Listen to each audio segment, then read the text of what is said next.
नमस्कार मित्रों, कहानियों के चैनल में आप सबका हार्दिक अभिनंदन करता हूं। आज की कहानी है वास्तविक तीर्थ। चलिए बिना देरी किए हुए कहानी शुरू करते हैं। एक संत थे, उनको सुबह सुबह एक सपना आया। सपने में देखा उन्होंने कि सारे तीर्थ एक जगह पे बैठ कर के आपस में बात कर रहे हैं कि इस कुंभ के मेले में सबसे ज़्यादा पुण्य किसने अर्जित किया। श्री प्रयागराज जी ने कहा, सबसे अधिक तीर्थ तो रामू मोची ने किया है। गंगा मैया ने कहा, लेकिन रामू मोची तो गंगा में आया ही नहीं स्नान करने। तो देवराज प्रयाग जी ने कहा, हाँ, वो यहाँ भी नहीं आया। रुद्रप्रयाग ने कहा, हाँ, उधर भी नहीं आया। फिर प्रयागराज ने कहा, लेकिन फिर भी इस कुंभ के मेले में जो कुंभ के स्नान का फल है वो सबसे ज़्यादा पुण्य रामू मोची को ही मिला है। सब तीर्थों ने प्रयागराज से पूछा कि ऐसा क्यों कहते हो, वो तो आया भी नहीं है और आप कहते सबसे ज़्यादा पुण्य रामू मोची ने अर्जित किया है। ये कौन है रामू मोची और क्या करता है? तो प्रयागराज जी ने कहा, वह रामू मोची जूता की सिलाई करता है और केरल प्रदेश के दीवा गांव में रहने वाला है। इतना स्वप्न देख करके उस संत की आंखें नींद से खुल गई और बोला, सुबह सुबह का सपना, ऐसा सपना मैंने क्यों देखा। और सुबह के सपने तो सच हो जाते हैं। अब संत हृदय नवनीत समाना, अब वो इसके विचार में पड़ गए। बोले, कुछ भी हो, मुझे इसका पता लगाना चाहिए, इसकी पुष्टि हो कि बात क्या है, क्यों है। और ये संत महापुरुष जो होते हैं वो बड़े निश्चय के बड़े पक्के होते हैं। एक बार कोई निश्चय कर लिया तो उसे पूरा करके रहते हैं। अब वो संत चल पड़े केरल प्रदेश की ओर। स्वप्न को याद करते करते सबको किसी न किसी को पूछते पूछते आखिर वो केरला के दीवा गांव में पहुंच ही गए। जब गांव में उन्होंने पहुंच करके रामू मोची के बारे में पूछा तो सबने रामू मोची का पता बताया और जो सपने की बात थी सच निकली। वो रामू मोची के घर संत पहुंच भी गए।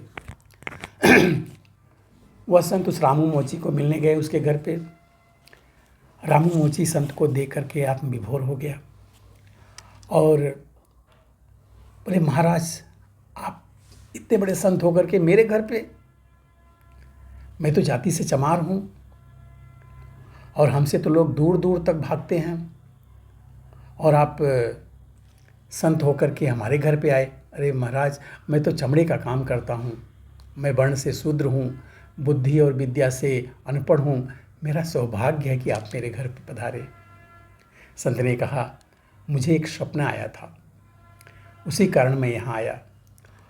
और संत तो सब में प्रभु को ही देखते हैं, इसलिए मैंने यहाँ आने में कोई कठिनाई नहीं अनुभव करी और किसी के घर जा कर के मुझे मिलने में कोई परेशानी नहीं है। हम तो सब में भगवान को ही देखते हैं।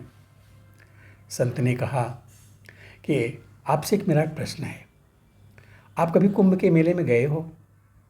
तब रामू मोची बोला, नहीं महाराज, मैं कभी भी कुंभ के मेले में नहीं गया, पर जाने की बहुत लालसा थी, इसलिए मैं अपनी आमदनी से कुछ न कुछ तो बचत करके रोज़ रख रहा था। इस प्रकार महीने में कुछ रुपया इकट्ठा हो जाता था। इस तरह से मैंने 12 महीने तक कुछ न कुछ इकट्ठा करते करते हमें कुंभ के मेले में जाने लायक पैसा हो गया था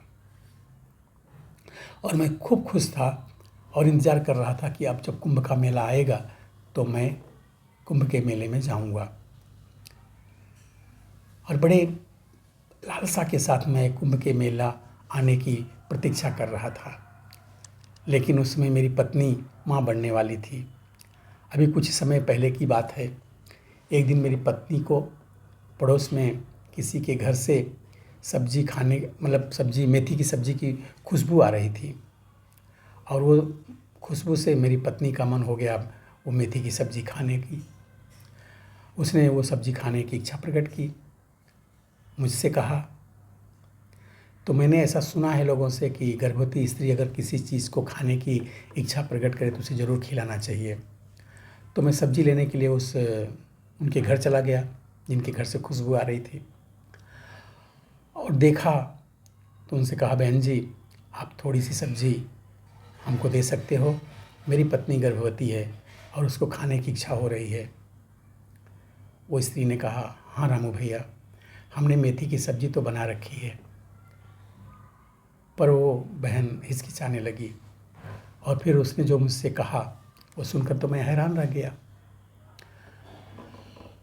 वो सब्ज़ी मैं आपको नहीं दे सकती क्योंकि आपको देने लायक नहीं है। मैंने कहा, क्यों बहन जी? आपको पता है हम बहुत ही गरीब हैं और हमने पिछले 2-3 दिनों से कुछ खाया भी नहीं है। हमारे लिए भोजन की कोई व्यवस्था भी नहीं है। आपके जो भैया हैं ना वो काफ़ी परेशान हो गए थे, धनी से कर्जा भी लिया था और उनको जब कोई उपाय नहीं मिला तो भोजन के लिए घूमते शमशान की तरफ चले गए थे। उधर किसी ने मृत्यु के बाद अपने पितरों को तर्पण के निमित्त यह सब्ज़ी रखी हुई थी और वहाँ से छिपा कर गए और उधर से वह सब्ज़ी लेकर के आ गए। अब आप ही कहो कि मैं किस प्रकार इस अशुद्ध और अपवित्र सब्ज़ी आपको दे दूं। उस रामू मोची ने फिर बड़े ही आत्म भाव विभोर के साथ कहा। यह सब सुनकर मुझको बहुत ही दुख हुआ कि इस संसार में केवल मैं ही गरीब नहीं हूँ जो टका जोड़कर कुंभ के मेले में जाने के लिए कठिन समझ रहा था। जो लोग अच्छे कपड़ों में दिखते हैं वो भी अपनी मुसीबत से जूझ रहे हैं और किसी से कुछ भी नहीं कहते हैं और मैं अपने को ही गरीब समझ रहा था। उनकी सेवा करना हमारा भी काम है जो दुखी है। मैंने जो कुंभ के मेले में जाने के लिए पैसे इकट्ठे किए थे वो सब घर से निकाल कर ले आया और ले जाकर उन बहन के हाथों में रख दिए। उस दिन मेरा जो हृदय है बहुत ही संतुष्ट हो गया था। प्रभु जी की कृपा है, उस दिन से मेरे हृदय में अपार शांति छाने लग गई थी। वसंत बोले, हाँ इसीलिए तो मैंने सपना देखा था, उसमें सभी तीर्थ मिल करके आपकी ही प्रशंसा कर रहे थे। दोस्तों, कैसी लगी ये कहानी आप कमेंट करके ज़रूर बताइएगा।